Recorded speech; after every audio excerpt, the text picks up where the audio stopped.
여러분은 해외 입국 시 어려움을 겪은 적이 있으신가요? 아마 한국 분들 중에는 여권 때문에 곤란한 적은 없었을 거라 생각됩니다. 한국의 여권 파워는 전 세계 2위로 프리패스급의 위력을 지닌 건 알고 계실 겁니다. 여권 파워는 한국가의 여권 소지자가 무비자로 방문할 수 있는 국가가 얼마나 되는지를 합산해 이를 순위로 매긴 결과입니다.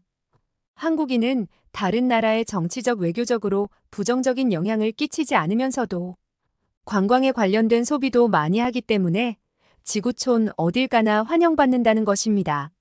그런데 유럽의 한 국경 검문소에 한국인들만 따로 격리되는 말도 안 되는 일이 일어났는데요. 그것도 한국 사람들은 시험을 보고 나서야 통과가 가능하다는 출입국 직원의 말에 인종차별이 아니냐며 한바탕 소동이 일어나고 있습니다.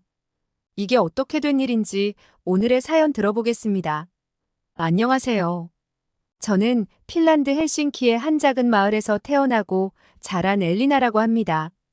어릴 때부터 북유럽의 자연 속에서 자랐죠.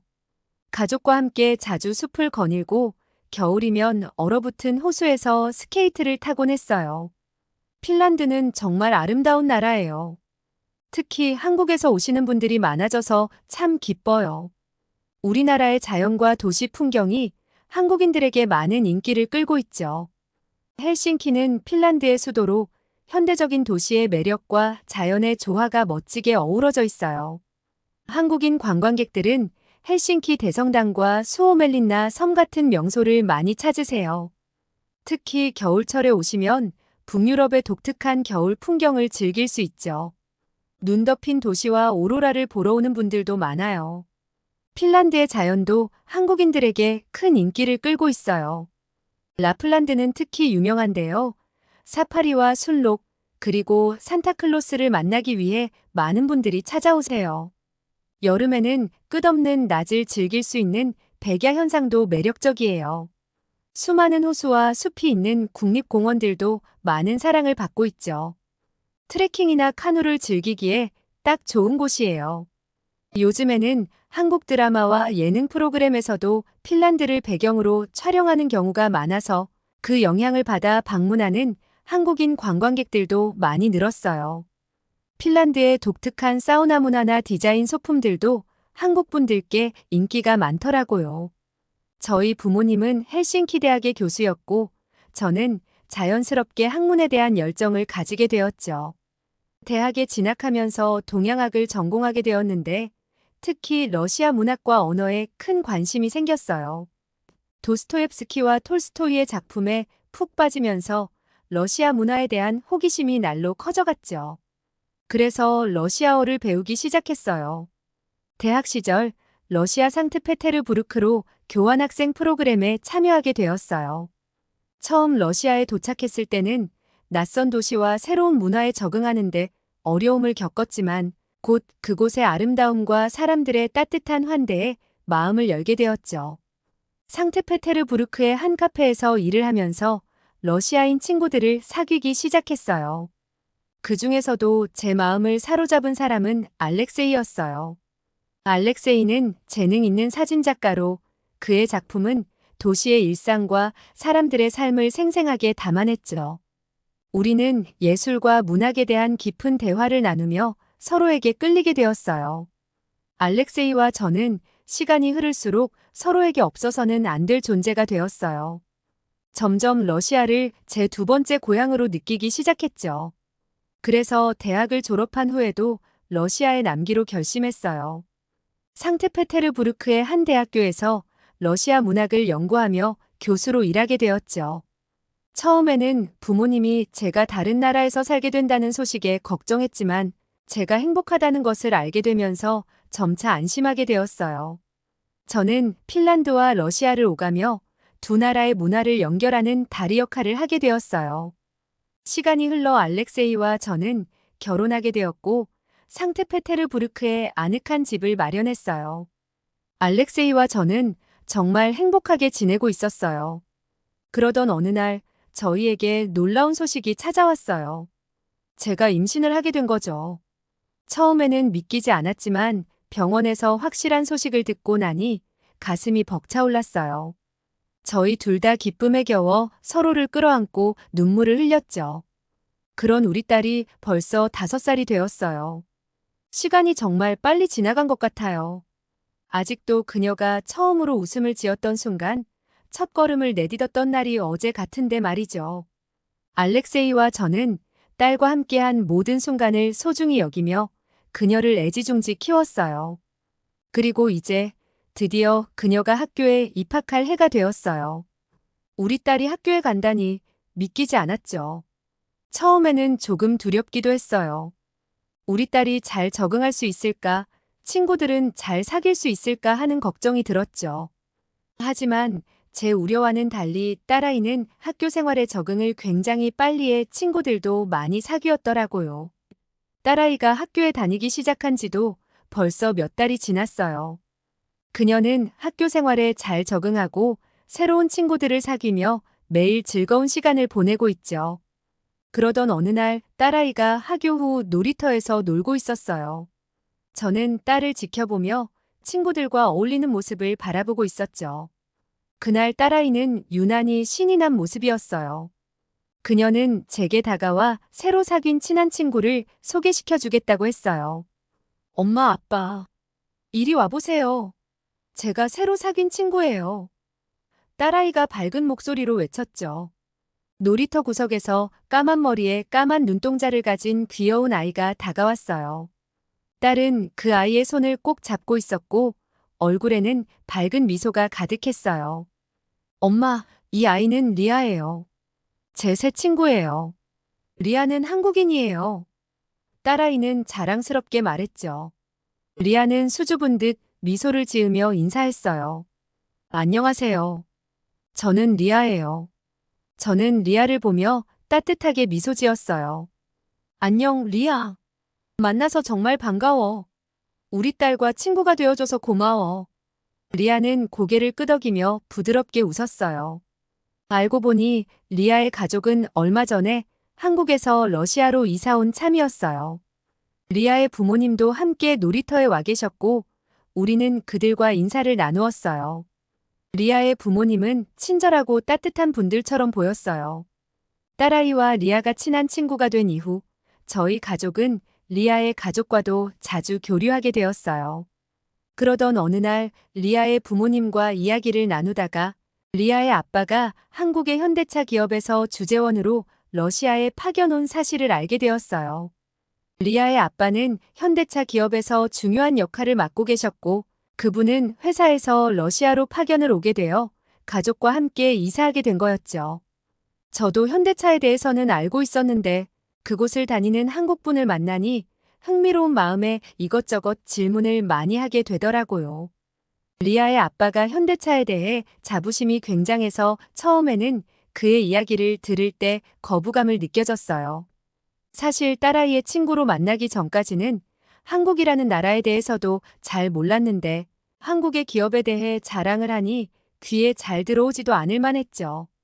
저의 이런 마음은 모르고 리아의 아빠는 현대차에 대해 말을 시작했을 때 그의 목소리와 표정에서 자부심과 자신감이 느껴지는데 그냥 들을 수밖에 없었죠. 리아 아빠는 계속 말을 이어나갔어요. 현대차는 정말 훌륭한 기업이에요.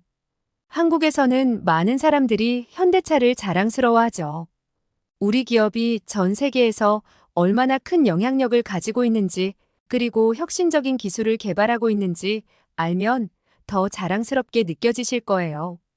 처음에는 그의 자랑스러운 말투가 저를 조금 불편하게 만들었지만 듣다 보니 일리 있는 말이고 부정할 순 없었죠. 나중에 현대차가 어떻게 성장하고 있는지 그들의 기술, 혁신과 사회적 책임을 어떻게 이행하고 있는지에 대해 더 깊이 알아가면서 그의 자부심이 이해됐어요. 실제로 현대차는 전 세계에서 뛰어난 차량을 생산하고 있으며 친환경 자동차와 자율주행 기술 등 혁신적인 기술을 선도하고 있더라고요. 이런 점들을 알게 되면서 리아의 아빠의 자부심에 대한 처음의 거부감은 점차 사그라들었죠. 이후 리아 아빠는 잦은 해외 출장으로 와이프와 아이에게 미안하다는 말을 하며 다음 날 다른 유럽 국가로 출장을 가야 한다고 하였죠. 저는 동아시아 국가이니 출장을 갈 때마다 입국 심사가 까다로워 힘들지 않냐고 물었더니 그의 표정은 이해할 수 없다는 듯 황당하게 저를 쳐다보았어요. 제가 이어 말했어요. 보통의 유럽연합 내에서는 여행이 얼마나 편리한지 아세요? 제가 러시아에 살면서 유럽을 자주 여행하는데 쉥겐 지역 덕분에 정말 간편해졌어요. 쉥겐 지역은 유럽연합 국가들이 국경 통제를 없애고 자유롭게 이동할 수 있도록 만든 협정이에요. 그래서 한번 쉥겐 비자를 받으면 그 비자 유효 기간 동안 여러 국가를 자유롭게 여행할 수 있죠. 제가 처음 이걸 알았을 때 정말 놀랐어요. EU 회원국 시민들은 더 편리해요. 다른 EU 국가로 갈 때 비자가 필요 없고 입국할 때는 여권이나 신분증만 제시하면 돼요. 그래서 국경을 넘는다는 느낌보다는 그냥 국내 여행하는 것 같아요. 공항에서는 이게이트 같은 자동화 시스템을 이용할 수 있어요. 여권을 스캔하고 얼굴 인식으로 신원을 확인하면 끝이에요. 너무 간편하죠. 제가 처음 이게이트를 이용했을 때 이렇게 쉽게 국경을 넘을 수 있다는 게 신기했어요. 기차나 버스를 타고 다른 나라로 갈 때도 별도의 입국 심사 절차가 없어요. 국내에서 도시간 이동하는 것과 똑같아요. 예를 들어 프랑스에서 독일로 기차 여행을 할 때 그냥 기차에 타고 내리기만 하면 돼요. 마치 헬싱키에서 탐페레로 이동하는 것과 같은 느낌이죠. 이런 제도 덕분에 유럽 여행이 정말 편리해졌어요. 쉥겐 지역 외의 국가로 갈 때는 입국 심사를 받아야 하지만 그건 어쩔 수 없죠. 그래도 쉥겐 지역 덕분에 유럽 여행이 얼마나 간편하고 즐거운지 매번 실감하고 있어요. 그런데 리안의 가족들은 유럽 사람이 아니니 다른 유럽 국가 입국 시 분명 애로사항이 있을 거라는 생각이 들었거든요. 그런데 리아 아빠는 제가 왜 그런 걸 걱정하냐는 듯 아무 문제 없다고 하는 것이었죠. 그래서 저는 리아 가족들이 괜한 자존심에 저런 반응을 보이나 싶었어요. 그러던 어느 날 저 없이 딸아이가 리안의 집에 놀러 간 적이 있었어요. 그런데 아이가 그곳에서 어떤 음식을 먹고 그날부터 계속 그 음식을 해달라고 말하는 것이었죠. 저는 도무지 그 음식이 무엇인지 들은 적도 없고 형태도 이해할 수 없어 결국 리아 엄마에게 물어보았어요. 아이가 검정색의 페이퍼에 쌓인 라이스를 먹었다고 하는데 그게 도대체 뭐냐고 그건 그냥 스낵처럼 먹을 수도 있고 식사로도 해결할 수 있는 것이라고 하였죠. 저는 아이의 말을 듣고 수수께끼를 듣는 것 같은 기분이었다고 리아 엄마에게 물어보았죠. 그녀는 웃으며 그건 김이라는 건데 한국 아이들은 아주 어릴 때부터 이 음식만 있으면 입맛이 까다로운 아이도 끼니를 해결하는데 상당한 도움이 된다고 하였죠. 저는 그 음식이 너무 궁금해 맛볼 수 있냐고 물었더니 바다에서 나는 해조류를 말려 약간의 소금을 뿌려 만든 음식이라 너무 흔해 소개하기도 민망하다고 하였어요. 하도 딸 아이가 그것만 찾길래 제가 맛볼 수 있냐고 물었고 그녀는 한국에서 많이 사왔다고 김을 저에게 주겠다고 하였죠. 친절하고 따뜻한 리아 엄마의 호의에 너무 고마웠어요. 그리고 그녀는 한국에서 가져온 밥도 몇 개 나눠주었고 이 밥에 싸주니 정말 잘 먹었다고 많은 물건들을 주는 게 아니겠어요? 친절하고 호의를 베푸는 리아 엄마에게 너무 감동을 받았어요. 저는 그녀가 준 밥과 김을 갖고 집에 왔고 제 딸아이는 그 음식들을 보자마자 우리도 앞으로 이 음식 집에서 먹을 수 있는 거냐고 너무 기뻐했죠. 행복해하는 딸아이를 보니 받아오길 잘했다는 생각이 들었어요. 그러던 어느 날 딸아이가 학교 끝나고 집에 왔는데 표정을 보니 너무 울상이더라고요. 그래서 제가 무슨 일이냐고 자초지종을 물었더니 친한 친구 한국인 리아가 이제 러시아를 떠난가는 이야기를 하는 것이었죠. 저는 딸아이가 리아와 너무 잘 지내기도 하고 리아 엄마나 저나 다른 나라에서 태어나 러시아의 터를 잡고 있는 사람들이라 굉장히 잘 통하고 동질감이 생겼거든요. 저는 아쉬운 마음에 그녀에게 전화를 걸어 물어보았더니 아주 놀라운 말을 하더라고요. 이제 현대차는 러시아에서 철수하기로 했답니다. 저는 너무 놀라 어떻게 된 거냐고 물었고 그녀는 정치, 외교, 경제적으로 어떤 상황인지 설명해 주었죠. 러시아와 우크라이나 사이의 전쟁이 발발하면서 국제사회는 큰 충격에 빠졌어요. 이로 인해 많은 기업들이 러시아에서의 사업을 재고하게 되었고, 그중 하나가 현대차였어요. 전쟁이 시작되자 전 세계는 러시아에 대한 강력한 경제 제재를 가하기 시작했어요. 많은 나라들이 러시아와의 무역을 중단했고, 러시아에 대한 금융 제재도 강화되었어요. 이러한 제재는 러시아 내에서 사업을 운영하는 기업들에게도 큰 영향을 미쳤죠. 현대차도 예외는 아니었어요. 전쟁과 제재로 인해 부품 공급망이 차질을 빚었고, 러시아 내 경제 상황이 악화되면서 소비자들의 구매력도 급격히 떨어졌어요. 이로 인해 현대차는 러시아 내 공장 운영을 지속하기 어렵게 되었어요. 결국 현대차는 러시아에서의 생산을 중단하고 철수를 결정하게 되었다고 했죠. 이는 단순히 경제적인 이유뿐만 아니라 전쟁에 대한 국제사회의 반응과 도덕적 책임도 고려한 결정이었어요. 현대차는 전쟁으로 인한 피해와 인권 침해에 반대하는 입장을 분명히 하고 러시아에서의 사업을 중단함으로써 이러한 입장을 실천에 옮긴 것이었죠. 이 철수 결정은 많은 사람들에게 충격을 주었지만 동시에 현대차의 책임 있는 기업 행보로도 평가받았어요.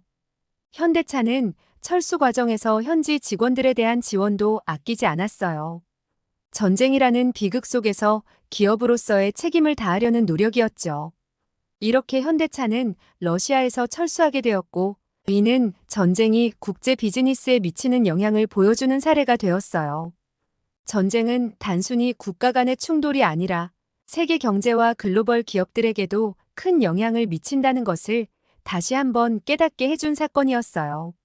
저는 아쉬운 마음에 완전히 철수하기 전에 아이들끼리 좋은 추억도 쌓게 해줄 겸 제 모국인 핀란드로 함께 여행을 가보는 게 어떻겠냐고 제안하였어요. 그러자 리안의 가족은 너무 반가워하며 흔쾌히 허락하였고, 우리는 그렇게 여행 계획을 짜기 시작했죠. 핀란드는 제가 태어나고 자랐던 곳이라 외국인들이 많이 가는 곳들은 관광 코스로 다 짜두었지만 저의 걱정은 그게 아니었죠. 아시아 국가이고 지금 러시아와 우크라이나 전쟁 중이라 난민 문제로 혹시라도 불법 체류 문제 때문에 역에서 제지를 당할지 걱정되었던 것 같아요. 러시아에서 핀란드로 이동하는 과정에서의 비자 문제나 국경 통과 시 예상치 못한 문제가 생길 수도 있기 때문이었어요. 하지만 리안의 가족은 한국은 문제될 것이 없을 것 같다고, 한국 여권 순위가 세계에서 알아주기 때문에 무비자로 입국 가능한 나라가 굉장히 많다고 하는 것이었죠. 저는 동아시아 국가의 여권이 인정해준다는 말을 듣도 보지도 못해 그들이 하는 말은 그냥 자기 나라에 대한 자부심도 크고 너무 걱정을 안 하길래 의아했죠. 하지만 리아 가족은 전혀 걱정이 없어 보였고 우리는 함께 핀란드의 여행 계획을 세웠어요. 정말 설레는 일이죠. 헬싱키, 탐페레, 투르쿠, 로바니에미까지 핀란드의 다양한 도시를 탐방하는 일정을 세웠어요. 정말 재미있을 것 같지만 입국 심사 시 걱정은 마음 한켠에 계속 남아 있었던 것 같아요. 리안의 가족과 함께 핀란드로 여행을 떠나는 날이 왔어요. 설레는 마음을 가득 안고 아침 일찍 일어나서 가방을 싸고 국경으로 향했어요. 리아는 잠에서 깨어나면서도 기분이 흥분되어 있었고 리아 엄마와 아빠도 긴장한 듯 웃음을 지었어요. 러시아에서 핀란드로 입국하려는데 우려했던 문제가 생겼어요. 출국 전에 모든 준비를 마치고 국경 지역으로 향했을 때 예상치 못한 상황이 발생했거든요. 비자나 필요한 서류에 문제가 생긴 것 같았어요. 우리 가족은 바로 통과하는 반면 리안의 가족들은 순조롭게 입국을 못하는 것처럼 보였죠. 제가 우려하던 상황이 벌어진 거라 확신할 수 있었어요. 국경을 넘자마자 이런 일이 발생하니 예상했던 상황을 왜 리아 엄마 아빠는 한국 여권이 무비자로 입국 가능한 나라가 많다는 둥 말도 안 되는 소리를 했을까 속으로 좀 짜증이 밀려왔죠. 검문소에서 한번 잘못 걸리면 3시간은 기본으로 버려야 할 수 있기 때문이에요. 저도 차에서 내려 무슨 일인가 알아봤더니 국경 수비대원들은 여권을 확인한 후 리안의 여권을 가지고 어디론가 자리를 옮겼어요. 한 30분쯤 흘렀을까요? 한국어 시험을 봐야 한다는 국경 수비대원의 말에 리아의 엄마 아빠는 당황한 기색이 역력했죠. 한국인임을 증명하기 위해 지갑에서 주민등록증과 각종 문서들을 꺼내 보여줬지만 국경 수비대원들은 아랑곳하지 않고 시험지를 가져왔어요. 우리는 분명 이건 인종차별이라고 느껴져 아주 불쾌했어요. 계속 버텨봤자 국경 수비대원들과의 관계만 불편해질 것 같자 리안의 가족은 시험지를 받아들었죠. 우리는 여행을 해야 하니 그들의 말을 따를 수밖에 없었고 리안의 가족은 침착하게 시험을 치르기 시작했어요. 리아 엄마 아빠는 시험지를 받아들고 지정해준 책상에 앉아 시험지를 보며 긴장한 듯 보였어요. 그런데 그들의 표정을 보니 실성한 듯 웃는 게 아니겠어요?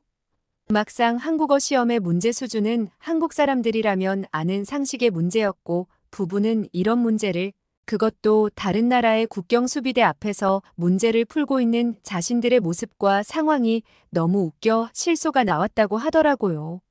한편으로 재밌기도 했지만 긴장감이 없었다면 거짓말이었다고 하였죠. 저는 이런 상황을 처음 봐서 도대체 무슨 문제가 나왔냐고 물으니 역대 대통령들의 이름을 나열하시오. 경부선 구간은? 긴급사고 거는 전화번호는? 한국의 제2도시는? 미국 메이저리그에서 활동하는 한국 야구선수는? 라는 문제였다더라고요. 국경수비대원은 즉석에서 답을 확인하였고 주관식은 그림을 대조하듯 답안지와 시험지를 아주 오랫동안 쳐다보았죠. 결국 리안의 가족은 통과를 할 수 있었고 우리는 1시간이면 국경을 넘고도 남을 시간을 2시간은 넘게 지체했던 것 같아요. 우리가 그들에게 항의를 하자 국경 수비대원들은 뜻밖의 말을 하더라고요.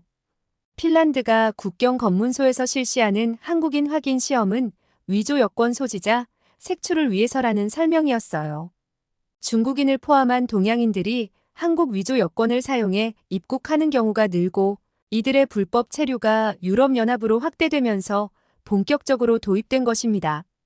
중국인 등이 한국 위조 여권을 선호하는 이유는 한국인의 경우 유럽연합 출입국 절차도 간소하고 유럽 전역을 자유롭게 이동할 수 있기 때문에 이렇게 위조 사례가 증가할수록 오히려 피해를 입게 되는 건 한국인 여행객들이기 때문이죠.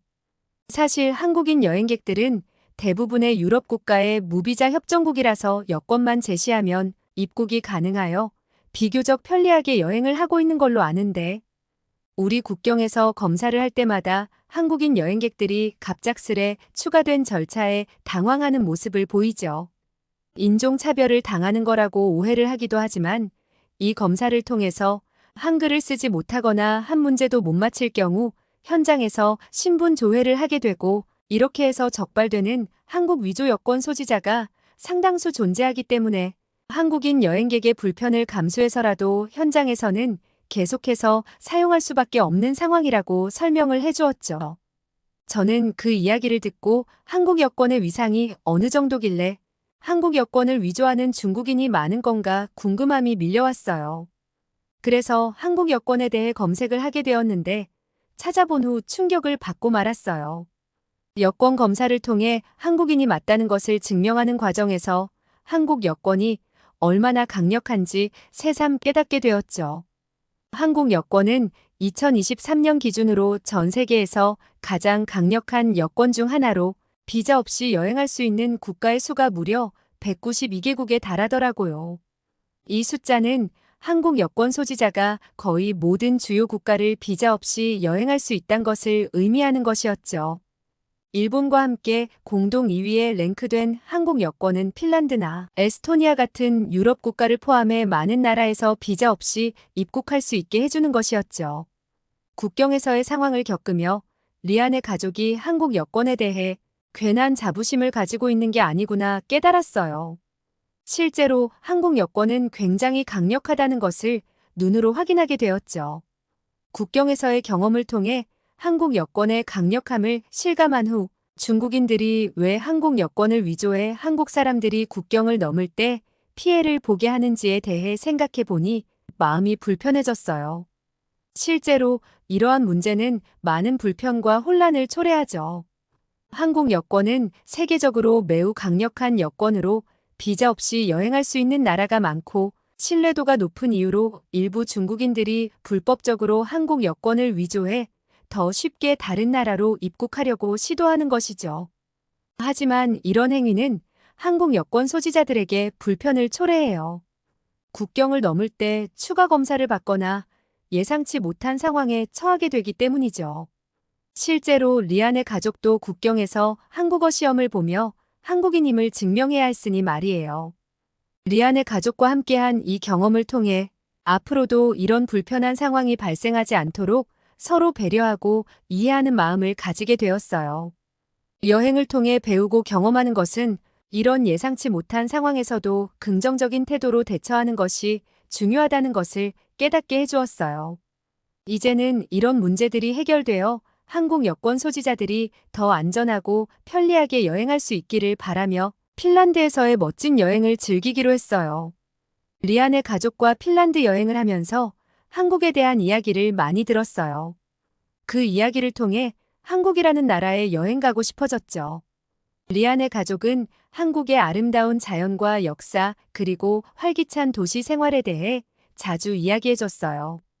서울의 번화가, 부산의 아름다운 해변, 제주도의 독특한 자연경관 등 한국의 다양한 매력에 대해 들을수록 점점 더 흥미가 생겼어요. 한국은 세계적으로 유명한 K-팝과 드라마, 영화 덕분에 문화적으로도 굉장히 매력적인 나라예요. 한류의 중심지에서 직접 그 문화를 체험할 수 있는 기회는 정말 특별할 것 같아요. 또한 한국의 음식 문화도 매우 흥미로워요. 김치, 비빔밥, 불고기, 삼겹살 등 다양한 한식을 맛볼 수 있다는 생각에 벌써 입맛이 다셔졌어요. 그리고 무엇보다 한국 사람들의 따뜻함과 친절함이 리안의 가족에게 인상 깊게 남았어요. 그들은 한국 사람들이 얼마나 환대해주고 친절하게 대해주는지 자주 이야기했어요. 이러한 이야기를 들으며 한국에 가서 그 따뜻한 환대를 직접 경험해보고 싶어졌어요. 그래서 핀란드 여행이 끝나면 한국으로의 다음 여행을 계획해보려고 해요. 리안의 가족과 함께 한국의 다양한 명소를 탐방하고 맛있는 음식을 맛보며 한국 문화를 깊이 체험할 수 있는 멋진 여행이 될 거라고 확신해요. 한국에서의 새로운 모험이 벌써부터 기대되고 설레네요. 내년 아이 방학 때가 되면 한국에 방문할 계획이에요. 제가 어릴 때부터 살아왔던 핀란드와 지금 살고 있는 러시아의 상트페테르부르크는 여름이 아주 짧아서 햇빛을 오래 볼 수 없거든요. 한국의 여름은 아주 덥고 습하다고 하던데 그런 더위도 경험하며 아이와 실컷 물놀이도 해보고 싶네요. 여름에 아이와 함께 갈 만한 한국의 관광 명소 추천해 주시면 너무 좋을 것 같아요. 오늘은 핀란드에서 온 엘리나의 사연을 들어보았는데요. 러시아에서 한국 가족들과의 특별한 인연을 계속 이어가는 모습이 너무 보기 좋습니다. 내년에 한국에 오셔서 뜨거운 여름을 경험하고 놀라지 않을까 살짝 걱정이 되긴 합니다. 오늘의 사연이 마음에 들었다면 구독과 좋아요 눌러주세요. 이상 감동 카페인이었습니다.